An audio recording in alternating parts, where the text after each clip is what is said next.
El 25 de agosto de 1530 una fuerte tormenta azotó Moscú y marcó un nacimiento real, el del siguiente gran príncipe. Un niño que pasaría a ser conocido como Iván el Terrible. Los 50 años de su reinado marcarían a Rusia para siempre y fijarían el rumbo de su historia. Era inteligente y despiadado. Creía cumplir una misión divina. Carecía de clemencia y disfrutaba con la crueldad. A Iván le encantaba la tortura. Incluso participaba y se reía durante el proceso. Pero el poder de su voluntad transformó Rusia. Ampliando sus fronteras, aplastó a sus enemigos y levantó un imperio. Sus catedrales muestran su deseo de hacer de Moscú la nueva Jerusalén. Y sus redes comerciales convirtieron el páramo que era la ciudad en el centro del comercio internacional. No obstante, en todo ese tiempo las sospechas llevaron a Iván a crear un dominio privado gobernado por la policía secreta y el terror.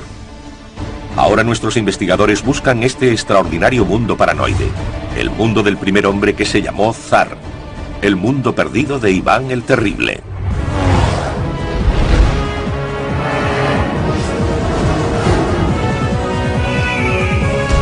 Mundos perdidos, Iván el Terrible. Hace menos de 500 años, Rusia seguía sumida en la Edad Media. El pueblo ruso ocupaba solo una fracción de la Rusia actual. Su tierra estaba rodeada por tártaros mongoles descendientes de Gengis Khan y estaba dividida en una serie de principados. Moscovia, con su capital, Moscú, era el más fuerte. Durante siglos, sus grandes príncipes habían intentado unirse para crear una sola nación y ampliar su territorio. Iván el Terrible nació en un mundo de ambición rodeado de una construcción masiva.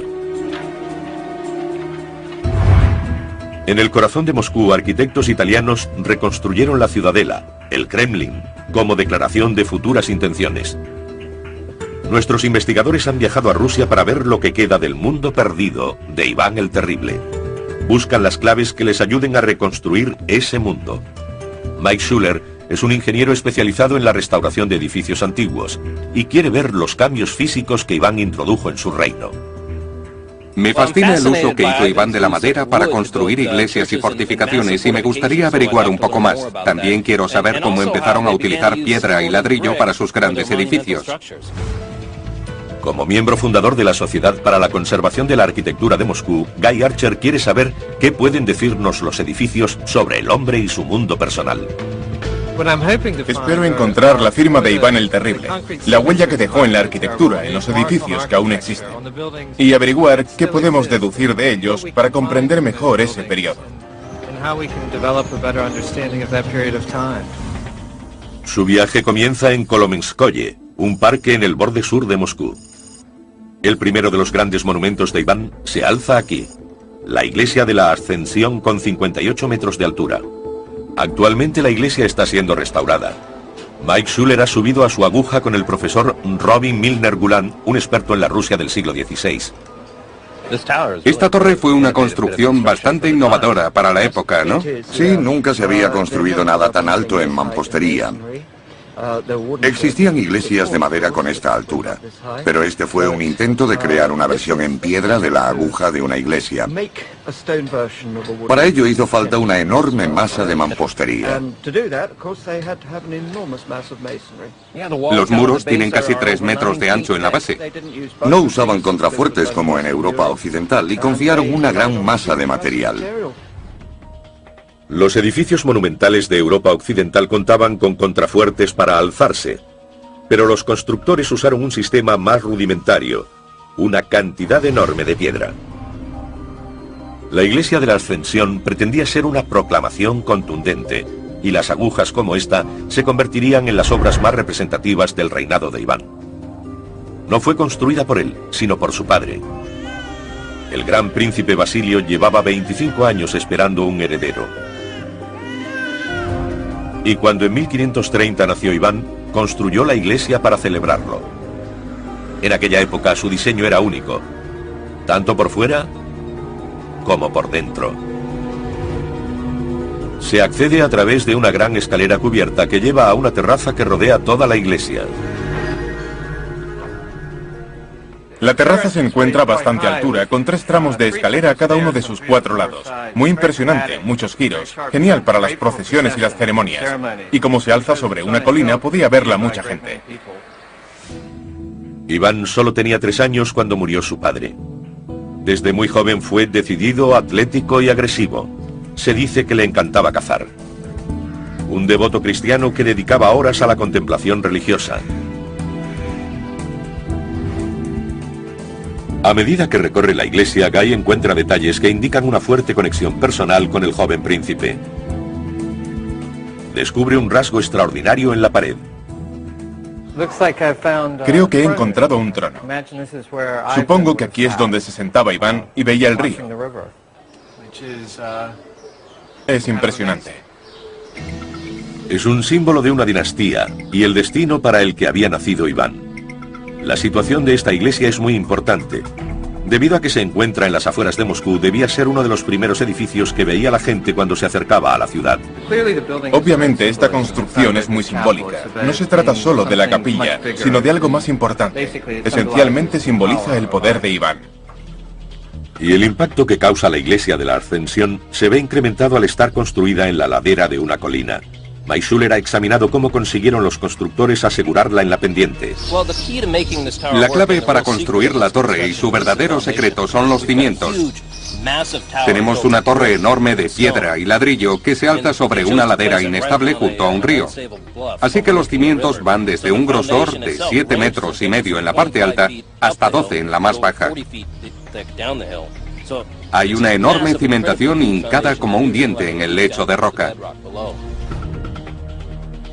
Este zócalo de cimentación fija la iglesia a la ladera y evita que se deslice hasta el río. El espacio interior es muy reducido como consecuencia de la limitada experiencia de los constructores rusos. En la época de Iván eso no importaba. El templo no estaba destinado al pueblo. Lo importante era el impacto que tenía sobre el paisaje. Dentro, la iglesia apenas tiene espacio para 20 personas. Pero con esta torre monumental, soportando un tejado a 8 aguas y elevándose más de 57 metros hacia el cielo, este edificio podía ser visto y admirado desde lejos. En tiempos de Iván, solo la élite podía entrar en ella. Y fue en este mundo elitista en el que creció. Sufrió una niñez infeliz. Sus padres murieron siendo muy pequeño. Se rumoreaba que su madre fue envenenada. Los nobles rusos, llamados boyardos, competían por el poder y la influencia sobre el joven príncipe. Crearon una atmósfera de una intensa rivalidad e intrigas políticas. El asesinato se convirtió en algo usual en la corte. Iván creció desconfiando de todo el mundo y molesto por el control de los boyardos sobre él. La historia nos ofrece la imagen de un niño trastornado. Cuenta la leyenda que le gustaba arrojar animales vivos desde las ventanas del Kremlin a las calles. Su infancia fue una lucha por la supervivencia, pero aprendió de ella y quiso más. Quería arrebatar el poder a los boyardos y asumir el control del país. Así, en 1547, con solo 17 años, organizó su coronación. No tomó el título de Gran Príncipe como su padre. Se coronó como zar, César en ruso. Autodenominándose zar, Iván reclamaba el derecho divino a gobernar Moscovia como único líder, dejando clara su intención de crear un imperio. Y marcó su coronación con la creación de otra iglesia, la de la decapitación de Juan el Bautista en Diakovo. Mike vuelve a comprobar que a pesar de hacerla con piedra y ladrillo y construir un edificio sin precedentes en Rusia, sus autores aplicaron técnicas desarrolladas en la construcción con madera. Uno de los motivos por el que utilizaban la forma octogonal es el ahorro de materiales. Se logra más superficie cubierta. Si tenemos una forma cuadrada usando 4 piezas de madera, podemos transformarla en una octogonal, obteniendo mucho más espacio con solo el doble de material. Y el segundo motivo es la estabilidad. Una forma octogonal es mucho más estable y más resistente a la carga lateral que puede ejercer el viento. La iglesia de la decapitación de Juan el Bautista de Diakovo tiene una torre central octogonal y 4 capillas alrededor. Iván vino a rezar aquí tras proclamarse a sí mismo zar. Y aquí se convenció de su misión divina de transformar Moscú en la Nueva Jerusalén y hacer de Rusia un sacro imperio. Para llevarla a cabo había llegado el tiempo de la guerra.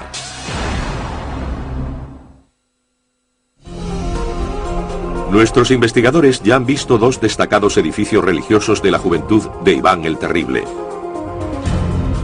Ahora el periodista Guy Archer emprende un viaje al este de 1000 kilómetros.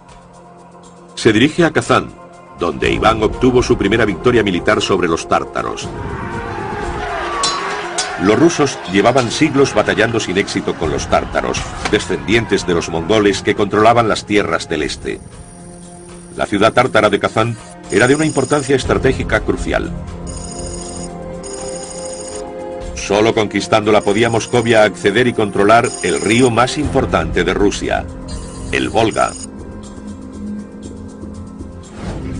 Tras dos tentativas fallidas de tomar la ciudad, Iván se dispuso a intentarlo una tercera vez en 1552. Con solo 22 años, Iván trajo con él un arma secreta. A semanas de su reino, en territorio hostil con pocos recursos naturales, los intentos previos de conquista lo convencieron de la necesidad de una base segura. Esta vez, se llevó la base consigo. En la confluencia de los ríos Volga y Svillaga, el ingeniero Mike Schuller se reúne con el historiador Leonard Nedaskovsky. Buscan Svillag, la ciudad prefabricada de Iván. El ejército de Iván levantó una iglesia, casas, torres y una empalizada alrededor de esta colina. ¿De dónde sacó los materiales para construir su fortaleza? La fortaleza, las murallas, las torres y las iglesias fueron construidas en los alrededores de la ciudad de Uglitch, a 1000 kilómetros junto al Volga. Así que fueron a la zona de Uglitch y desmontaron las casas y las iglesias de allí. No. ¿No? No. ¿Entonces las construyeron primero? Construyeron la ciudad en aquella zona. Luego la desmontaron y la trajeron hasta aquí en barco.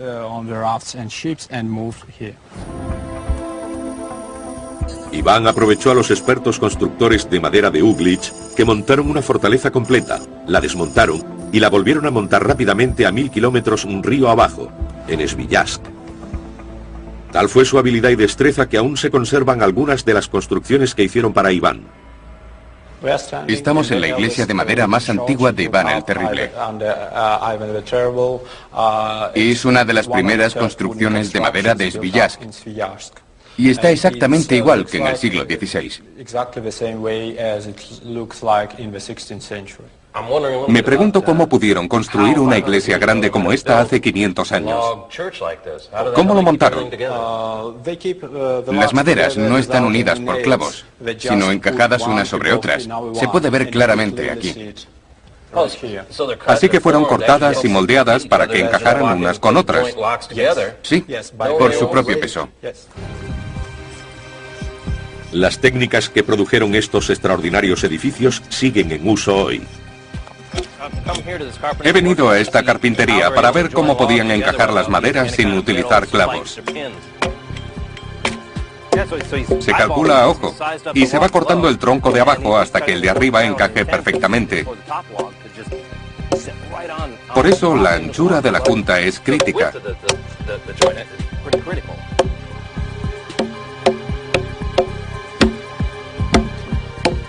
¿Puedo probar? Sujétalo así. Abre las piernas. Vale, aquí y aquí. Vaya, esto está muy afilado. A ver.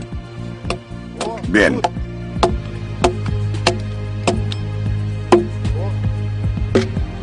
¿Lo he estropeado mucho? Vale, es suficiente. Sigue tú.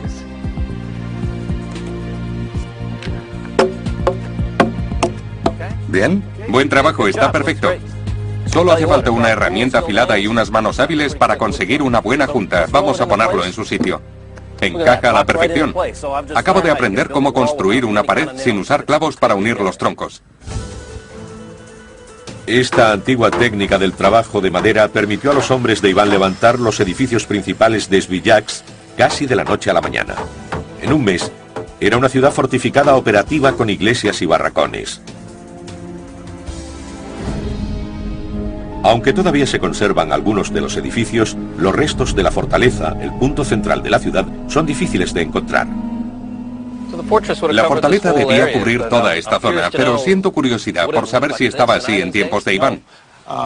No, las colinas estaban cubiertas de árboles y tuvieron que talarlos para levantar la ciudad con sus murallas, torres, iglesias y casas. Así que talaron los árboles de la colina y luego probablemente utilizaron palas y picos para nivelar el suelo. Estamos al pie de la colina y veo algunos troncos y restos de algún tipo de estructura. ¿Qué es todo esto? Nos encontramos sobre la base de las murallas de la ciudad de Sviljazsk. Era de madera y estaba rellena de tierra y piedras. Sobre ella se alzaban las murallas. Así que había una gran muralla reforzada con troncos y tierra. Sí, Una buena defensa. ¿Qué altura tenía? unos 6 metros. Una gran muralla. ¿Contaban con algún otro medio de protección? Tenía al menos 20 torres. Para soportar 20 torres, la fortaleza de Iván tenía que ser extremadamente resistente, lo que se logró con unas técnicas novedosas. Construyeron de un modo muy interesante. Había una serie de troncos trasladados en el frente, reforzados por unos pilares cada 5 metros. De esa forma, la construcción formaba una especie de cadena de celdas. Estas se rellenaban con escombros, tierra, barro o piedras, dándole así más resistencia al fuego de artillería. Ahora podemos conocer el aspecto que tenía la fortaleza de Sviljazsk, con sus fosos, torres de 3 pisos de altura y terraplenes que ocultaban trampas de estacas. Esta fortaleza de montaje rápido era una forma sencilla y efectiva de abrir una nueva frontera. Iván estaba preparado para tomar Kazán, una ciudad cuya ciudadela o Kremlin estaba considerada inexpugnable. El gran ejército de Iván tomó posiciones a las afueras de Kazán. Guy se ha reunido con el arquitecto Rustem Zavirov para conocer al detalle el asedio de la ciudad. Acabo de enterarme que al otro lado de estas murallas el ejército de Iván de unos 150.000 hombres asedió la ciudad durante 6 largas semanas. Pero a pesar del mes y medio de fuego de artillería, las murallas de la ciudadela seguían en pie. Rechazado por los contraataques tártaros y hostigado constantemente por su caballería, Iván parecía estar condenado al fracaso una tercera vez. Buscando un medio de lograr ventaja, Iván ordenó a sus ingenieros que idearan un modo de llegar bajo la torre secreta en las murallas del Kremlin. En esta zona, el ejército de Iván el Terrible intentó cavar un túnel y volar el abastecimiento de agua del Khan. Y así lo hicieron, pero este encontró otra fuente subterránea y frustró el intento de Iván de dejarlo sin agua. En un último intento de tomar la ciudad, los ingenieros de Iván colocaron cargas explosivas en túneles bajo las murallas de la fortaleza de Kazán. 3 enormes explosiones sacudieron la ciudadela a la vez. Los tártaros quedaron impactados al descubrir que las minas habían abierto 3 brechas en las murallas del Kremlin. Siguió un baño de sangre. Las tropas moscovitas atacaron y arrasaron todo lo que había a su paso. Se dice que las calles de Kazán quedaron teñidas de rojo. Los tártaros sufrieron una derrota humillante. Una de las primeras cosas que hizo Iván cuando conquistó Kazán fue encargar la construcción de un nuevo Kremlin. Apenas ha cambiado desde entonces. La derrota de Kazán consolidó la fama de Iván como conquistador, y así inició la ocupación rusa del este. Fue un momento decisivo, e Iván estaba decidido a construir un monumento que reflejara la gloria de su victoria.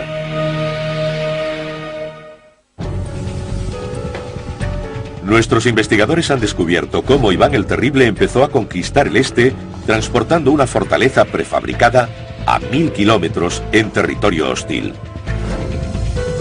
Y cómo su victoria tuvo una gran repercusión en el futuro de Rusia, abriendo vastas extensiones de nuevas tierras. Iván, el héroe, quería un símbolo de su victoria. En conmemoración y acción de gracias por su triunfo, inició en 1552 la construcción del monumento más famoso de Moscú. Originalmente llamada Catedral de la Intercesión de la Virgen en el Montículo, ha pasado a ser conocida como San Basilio por el santo enterrado en su suelo.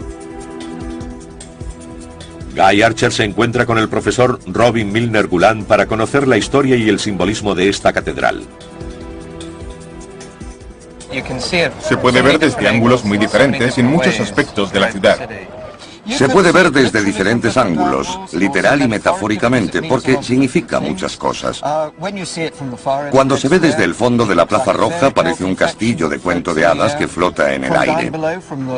Desde la orilla del río parece gigante, y a medida que uno se acerca a la puerta, parece un castillo de ladrillo.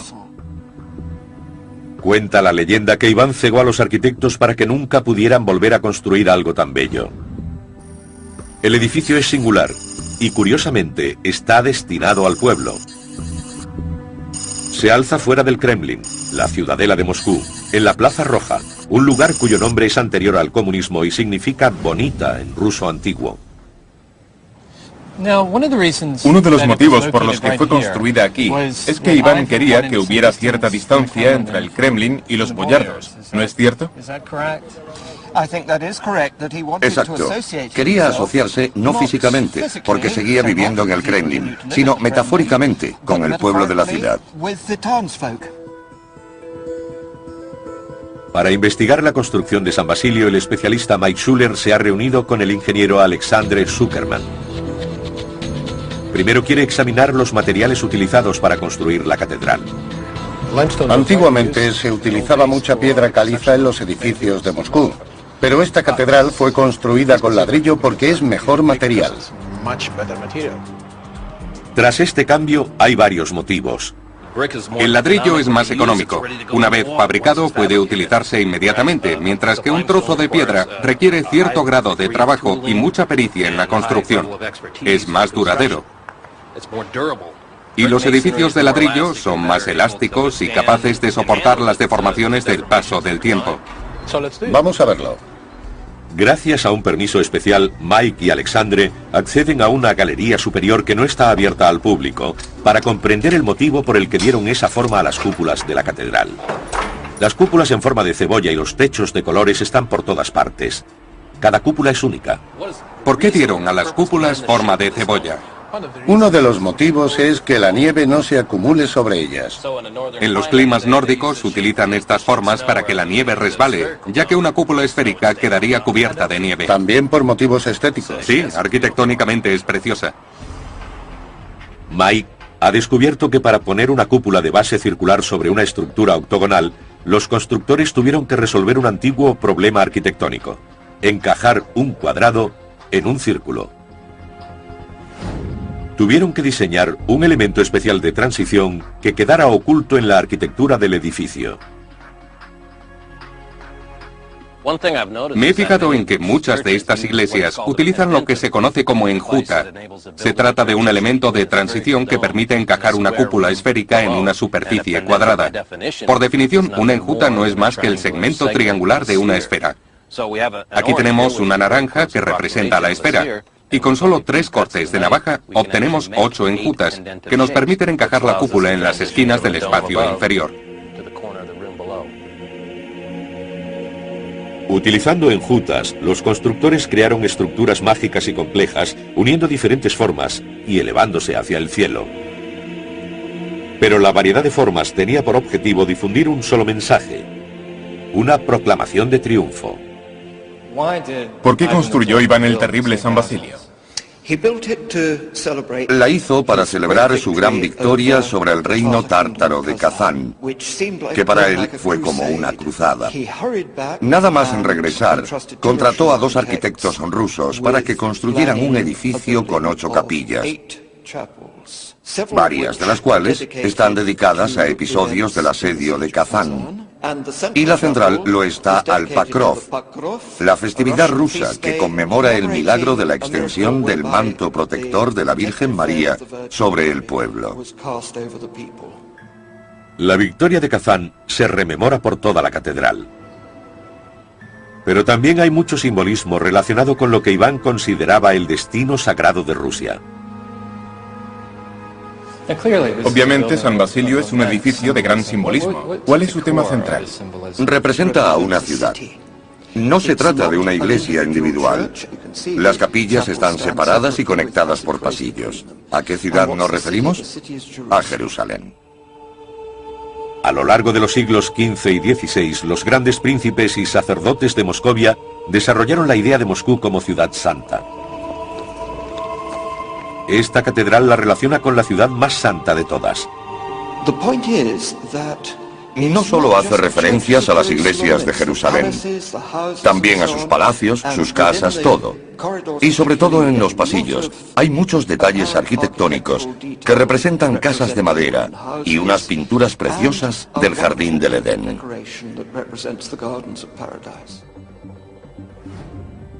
Iván quería que cualquiera que entrara en la catedral sintiera que lo hacía en el centro de un sacro imperio. Esta idea se refleja en el diseño básico del edificio.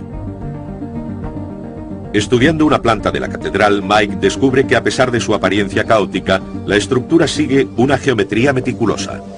Me he sentido algo confuso recorriendo la catedral. Parece un laberinto de capillas y pasillos. Pero viendo la maqueta y el plano, resulta obvio que fue construida con una forma geométrica muy concreta. Tenemos una iglesia central rodeada por 8 capillas unidas entre sí por una galería. Lo más importante es que viendo el plano, se aprecia claramente que la catedral tiene una forma de estrella de 8 puntas. Ahora podemos revelar el aspecto que debía tener la catedral de San Basilio en el siglo XVI. En el centro se alzaba la torre octogonal de 57 metros de altura, coronada por una pequeña cúpula dorada. Rodeándola 4 capillas grandes y 4 pequeñas, cuyas bóvedas tenían forma de casco en tiempos de Iván. Y este diseño representaba un mapa conceptual de Jerusalén, un símbolo del destino de Moscú como nuevo centro del mundo. Tras someter al este y glorificar la capital moscovita, Iván el Terrible puso sus miras en Occidente, en las riquezas de Europa.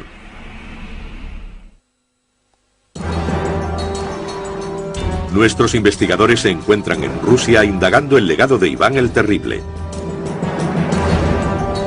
Han explorado las iglesias que construyó al comienzo de su reinado, los restos de Sviljaks, la base militar prefabricada que le permitió conquistar el este, y la fabulosa catedral de San Basilio en la Plaza Roja, que conmemora su gran victoria sobre los tártaros. Ahora quieren averiguar qué sucedió cuando Iván volvió su atención hacia Occidente, a Europa. En 1553 una expedición comercial inglesa se desvió de rumbo y naufragó en la costa rusa. Iván vio enseguida la oportunidad. Ofreció a los supervivientes su hospitalidad y una base permanente en Moscú, que se convirtió en una sede comercial y en la primera embajada extranjera en Rusia. Llamado la Corte Inglesa, el edificio desapareció hace siglos, pero Guy Archer busca pistas de su emplazamiento en el Museo de Historia de Moscú. La corte inglesa fue construida durante la época de Iván el Terrible. Con el paso de los siglos fue utilizada con diferentes propósitos, olvidando el original. Hace solo 40 años fue enterrada bajo construcciones modernas. El edificio había sido utilizado como biblioteca, oficinas y alojamiento.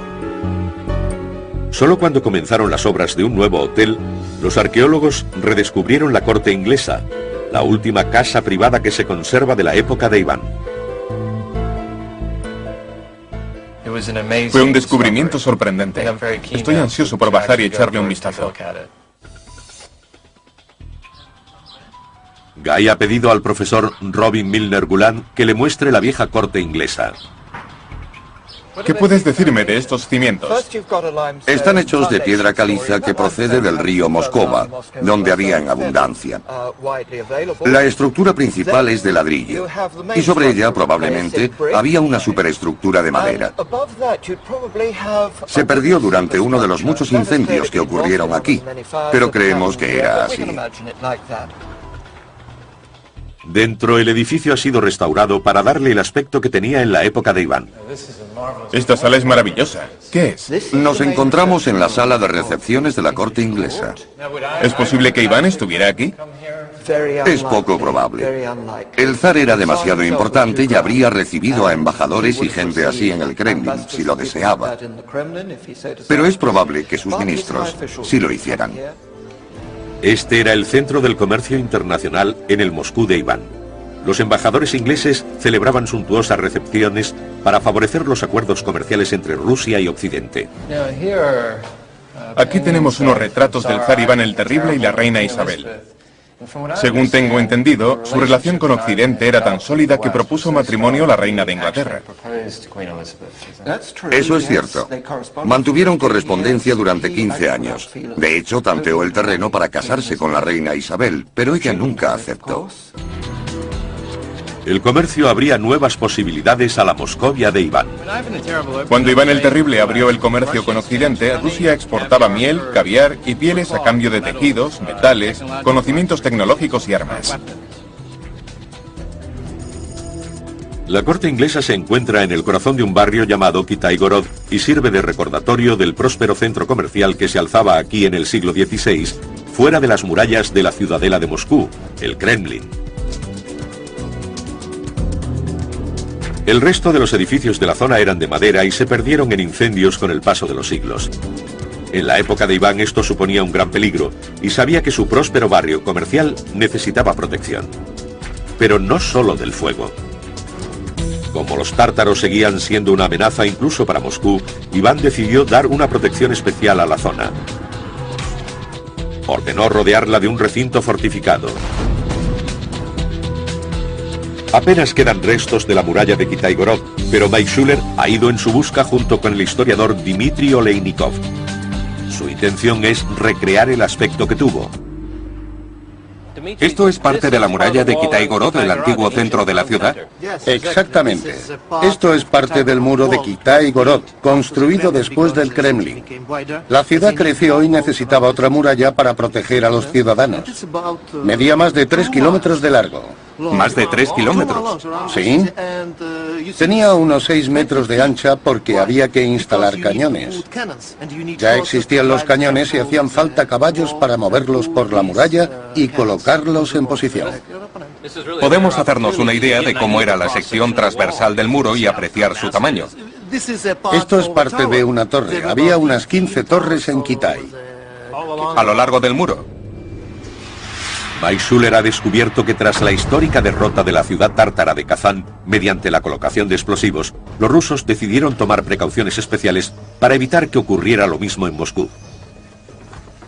He descubierto algo muy interesante sobre las murallas de Kitaigorod. A lo largo del muro había una serie de torres y en sus cimientos había unas galerías especiales de cuyas paredes colgaban unas láminas de cobre como sistema de alarma para detectar cualquier movimiento. He montado una especie de experimento. A este lado hay una persona cavando, como si fuera un soldado enemigo. Y al otro lado del muro hemos puesto una lámina de cobre. Voy a acercarme para ver si el sistema funciona.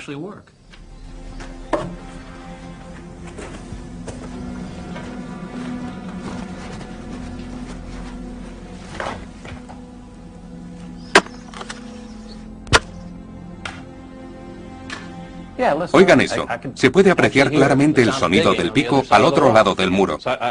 Imagino una serie de láminas como esta alineadas en la pared para transmitir el sonido de cualquier tipo de excavación. Se podían escuchar los cascos de los caballos enemigos a unos 12 o 15 metros de distancia. Se trata de una tecnología muy simple, pero era un efectivo sistema de alarma. Ahora podemos revelar el aspecto que tenían las murallas de Kitaigorod cuando Iván las construyó en el siglo XVI. Pero los muros no eran suficientes para disipar el temor de Iván a que sus propios nobles tramaran algo en su contra. El zar juró aplastar toda oposición y se preparó para desatar un reinado de terror que nunca sería olvidado. Iván el Terrible había dedicado sus primeros años de gobierno a la conquista de los territorios tártaros del este.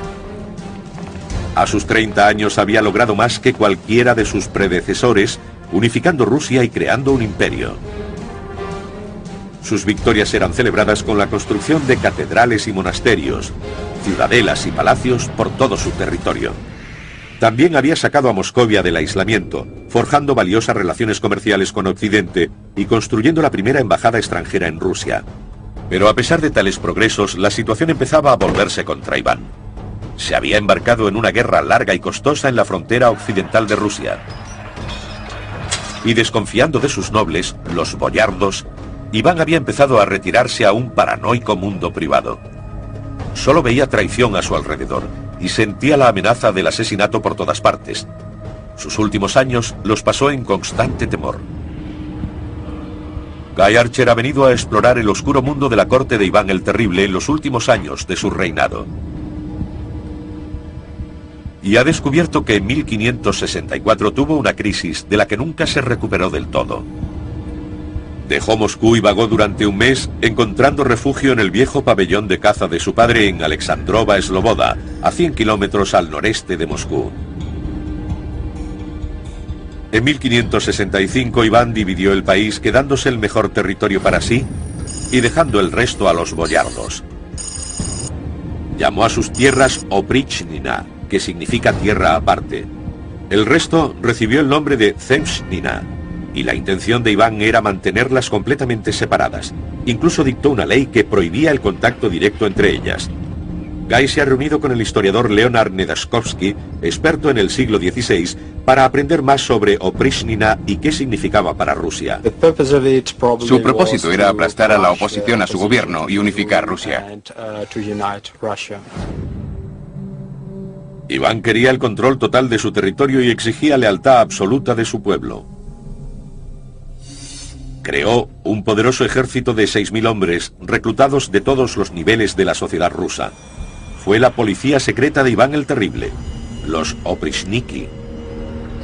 Iván el Terrible creó la Oprichnina y formó a una serie de soldados especiales, los Oprichniki. ¿Cómo vestían? Vestían con trajes negros y llevaban cabezas de perro y escobas en las monturas. ¿Cabezas de perros de verdad? Sí. Una imagen bastante truculenta. ¿Para qué? Significaba que actuaban como perros del zar. Y con las escobas barrían a los enemigos de este. Iván hizo del pabellón de caza de Alexandrova Sloboda el cuartel general de su Oprichnina. Se encontraba en el centro de su estado y se convirtió en la capital de Rusia. Alexandrova Sloboda es ahora un convento. Su tranquilidad actual contrasta con la época más turbulenta de su historia hace más de 400 años. El aspecto del lugar ha cambiado con los siglos, pero Iván dejó su huella en uno de los edificios.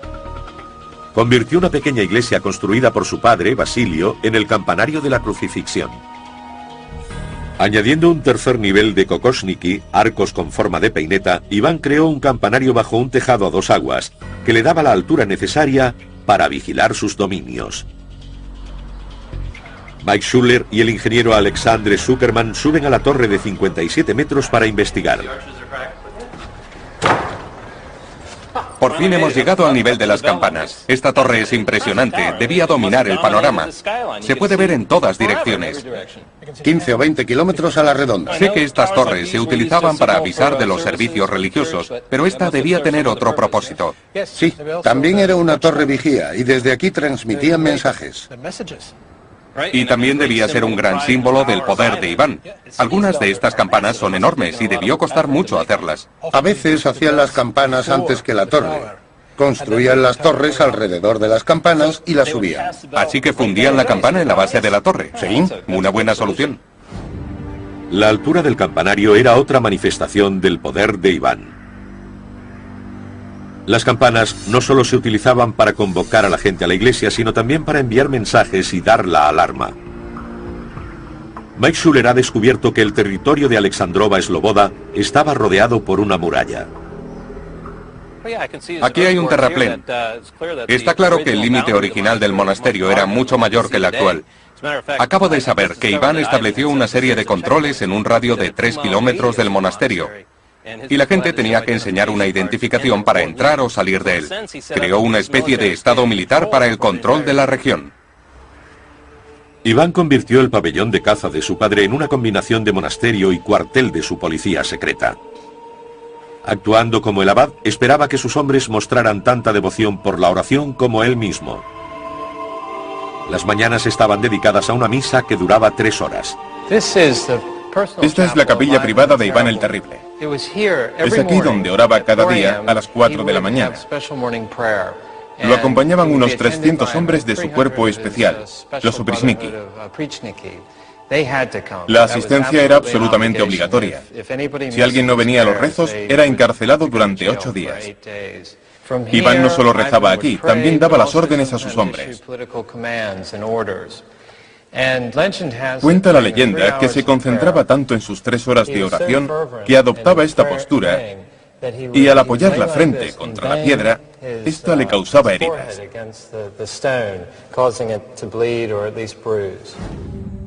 Las noches estaban dedicadas a la tortura, a empalar a las víctimas, a arrancarles la lengua o a meterlos en un gran caldero de agua hirviendo para que la carne se despegara de los huesos. El historiador Boris Sokolov le habla a Guy sobre el lado más brutal del régimen de Iván. ¿Quiénes eran las víctimas de su tortura? Iván torturaba y asesinaba a las personas que consideraba sus enemigos.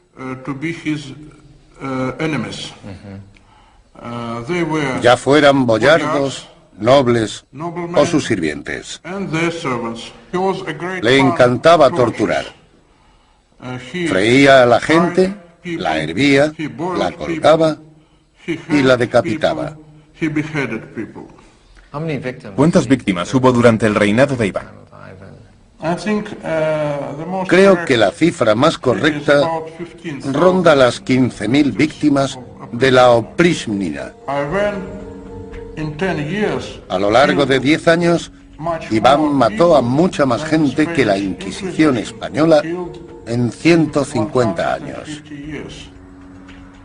El zar incluso ordenó a sus oprishniki purgar ciudades enteras. Eran implacables y miles de personas fueron masacradas. Iván se consideraba un redentor que representaba a Dios en la tierra. La suya era una guerra sangrienta contra las fuerzas del mal. Y era su derecho divino purificar a aquellos que se habían vuelto corruptos. Iván encargó la construcción de 2 iglesias en Alexandrova Sloboda, arrepentido de sus pecados y para conmemorar las atrocidades que había cometido contra su propio pueblo. Y este es el aspecto que tenía el complejo una vez terminado. Rodeado de sólidas murallas fortificadas de madera y piedra, tenía una enorme puerta de mampostería. En su interior había lugares destinados a la oración y otros para la tortura. Una terrible combinación de lo sagrado y lo profano, emblemática del reinado de Iván. Fue en Alexandrova Sloboda donde el violento temperamento de Iván hundió el futuro de su dinastía. En 1581 golpeó a la esposa de su hijo que estaba embarazada por vestirse de forma inapropiada. Su hijo salió en su defensa, e Iván lo golpeó con su bastón de mando. Murió a causa del golpe. A los pocos días su esposa abortó. El zar había perdido a su sucesor y a su futuro nieto. Fiódor, el único hijo que le quedaba, era débil y no estaba preparado para gobernar. La dinastía de Iván moriría con él. Cuando falleció en 1584, Rusia estaba sumida en el terror y la incertidumbre de su futuro. Aún así, Iván hizo grandes cosas por su país y dejó un impresionante legado en piedra y ladrillo. Su nacimiento fue conmemorado con la construcción de la impresionante iglesia de la Ascensión. Celebró su propia coronación como zar con la majestuosa iglesia de Diakovo. La extraordinaria catedral de San Basilio se alza como un monumento a su victoria sobre los tártaros en Kazán y como certificación del estatus de Moscú como ciudad santa. Fomentó las relaciones internacionales y la prosperidad comercial, animando a su retrasado país a abrirse a Occidente. Pero al final, Su miedo a la oposición y su creciente locura casi destruyen el país por cuya grandeza tanto había luchado.